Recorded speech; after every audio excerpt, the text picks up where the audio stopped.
ஆமா. என் ப்ரொஃபஷனே அதுதான். ஆமா. இப்போ என் டைரக்டர் நல்லா எழுதினார்னு வச்சுக்கோங்களேன், நான் ரொம்ப கொண்டாடிடுவேன்.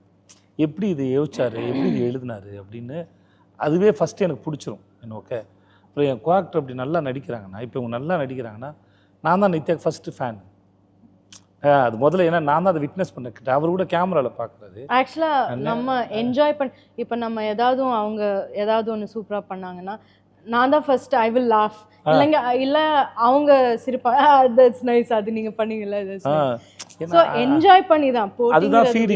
இன்னொருத்துக்கும் அதுதான் ஃபீட். இப்போ நம்ம பேசுகிறோம் இந்த கேள்வி, இதுலேருந்து நீங்கள் ஒரு கேள்வி கேட்குறீங்கல்ல, அப்புறம் அந்த கேள்விக்கு ஒரு பதில் மனசு தேடுதுல, அதுதான் அந்த விஷயம். இப்போ நீங்கள் ஒரு கேள்வியில் ஆரம்பிச்சிங்க, அது இப்படி ஒரு பிரயாணம் பண்ணுது இல்லையா, இதுலேருந்து நீங்கள் ஒரு கேள்வி வச்சுக்கோங்க, அப்புறம் அதுக்கு ஒன்று வரும் இல்லையா, அந்த மாதிரி தான் ஒருத்தருக்கு ஒருத்தருக்கான ஃபீட் அது.